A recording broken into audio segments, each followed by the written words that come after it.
Nah, Assalamualaikum warahmatullahi wabarakatuh. Jadi beberapa hari yang lalu ya, saya dan Ustadz Hasan bincang-bincang perihal pendidikan, digitalisasi pendidikan ya.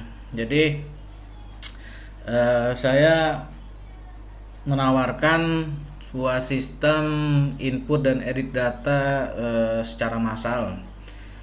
Maksudnya begini, kalau saya amati ini ya, kita menjelang PTS ini ya, di grup itu ya, ini bukan bukan apa ya, maksudnya sekedar supaya kita lebih baik ya, maksudnya tolong kirim contoh, ada di grup, tolong kirim contoh soal kisi-kisi gitu kan, kirimnya kemana ya itu. Nah, terus kemudian seperti kemarin raport ya, raport itu kalau bahasa Jawanya itu gelibukan apa, em, seperti apa ya, maksudnya gelibukan itu apa ya, pokoknya terburu-buru lah ya, terburu-buru gitu ya.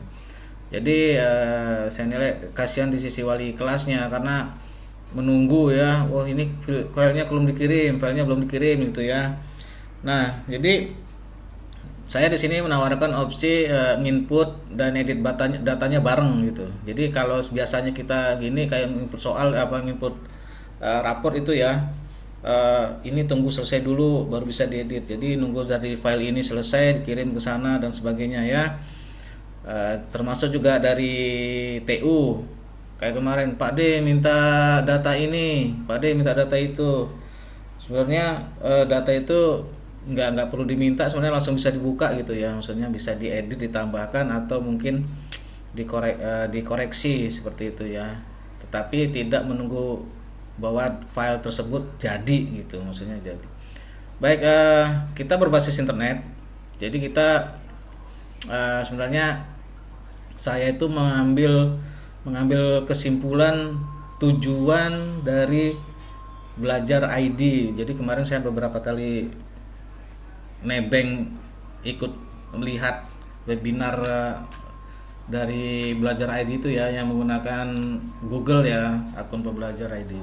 Nah, kita nggak perlu menggunakan akun belajar ID, sebenarnya bisa, kan itu konsepnya berbasis Google. Jadi cukup dengan login menggunakan Gmail masing-masing aja, nggak masalah.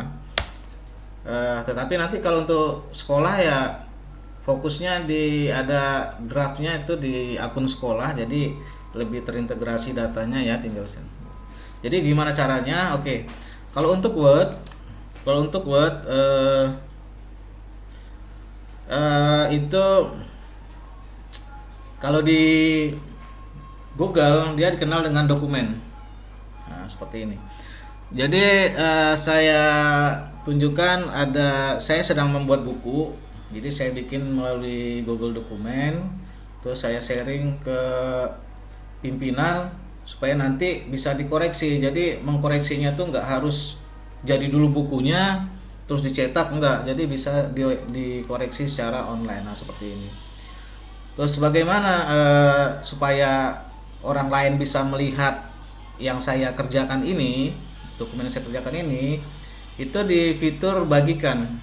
Nah, jadi di fitur bagikan ini ada beberapa cara. Yang pertama adalah dengan menggunakan link. Jadi di sini ada ketentuannya, siapa saja di internet yang memiliki link dapat melihat, gitu kan. Kita bisa ganti. Ada opsinya di sini, bisa sebagai pemberi komentar atau mungkin editor. Jadi editor ini bisa langsung edit seperti itu ya. Nah, jika sudah selesai, itu dibagikan aja linknya. Nah, ini salin link dibagikan ke, contoh di sinilah, ke grup apa kemana gitu ya. Nah, itu. Jadi hasilnya akan sama. Jadi file tersebut jadi nggak masuk ke Google kita lagi. Khusus file tersebut saja yang bisa dilihat dan atau diedit seperti itu ya. Terus kemudian ada opsi berikutnya adalah dengan menambahkan akun email. Cuma ini agak ribet ya. Contoh seperti ini harus terdaftar dulu di kontak kita seperti itu. Nah, kalau kalau saya sih milih lebih yang bagikan link tadi, bagikan link. Terus cara menggunakan Google ini sebenarnya ya improvisasi kita, karena kalau saya lihat ini konsepnya mirip sih sama Word, itu sama, cuma mungkin dari sisi tampilan ya, fitur-fiturnya juga ada.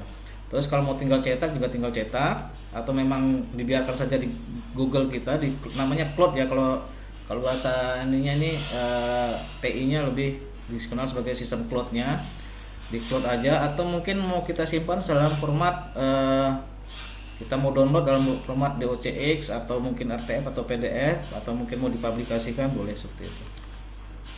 Oke, ini ya untuk dokumen ya, dokumen. Dan oh ya, karena dia dalam bentuk dokumen, karena kita satu form, jadi nanti nggak ada itu ketika diedit, oh nggak bisa kelihatan di sini berantakan karena kami bikinnya pakai Word 2007, Word 2010 gitu ya, atau Word 2013, jadi nggak ada. Jadi kita langsung satu format seperti itu.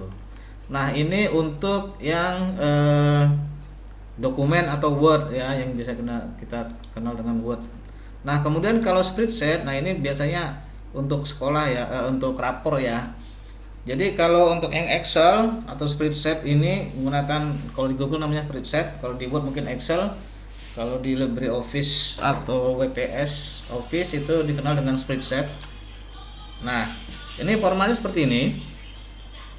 Jadi kemarin itu di kantor kami, karena kebutuhannya mendesak, dari Dirjen Badan Peradilan Agama itu minta data 2 tahun terakhir perkara di kantor. Jadi harus dikirim, limitnya besok besok pagi gitu ya. Jadi kita membuat suatu file, kemudian kita edit. Ini sekitar ada 7 atau 8 orang kemarin edit. Jadi ada bagiannya masing-masing, divisi masing-masing seperti itu. Jadi mengedit barengan, jadi nggak harus nunggu satu ini selesai, satu enggak. Jadi ngedit barengan. Karena ini data, ada data privasinya, privasi data, jadi saya nggak bisa buka. Jadi saya contoh di mana ya, spreadsheet. Daftar hadir, jangan-jangan kehapus ya. Bentar. Ini contoh ini. Nah, ini yang saya kemarin saya mau mengembangkan aplikasinya buat. Jadi saya butuh beberapa data dari pengadilan agama lain seperti ini. Jadi ini saya bikinkan form kosong. Jadi nanti tinggal dibagikan ke mana itu linknya, ke grup atau kemana. Jadi dari semua pengadilan itu akan mengedit seperti itu ya, akan mengedit. Sama konsepnya seperti yang buat tadi, jadi lebih real time. Jadi kalau memang nggak ada yang kooperatif ya kosong aja, jadi kan kelihatan. Nah, ini dari tingkat pimpinan juga, pimpinan di Samarinda langsung bisa lihat, oh siapa yang belum isi ini. Jadi kita nggak perlu bikin laporan, Pak ini belum isi. Jadi memotong waktu ya, efisiensi waktu juga, kemudian koordinasi lebih cepat dan hasilnya juga lebih akurasinya lebih bagus seperti itu. Nah, ini sama kalau nggak salah ini bisa menggunakan rumus juga. Jadi kalau dari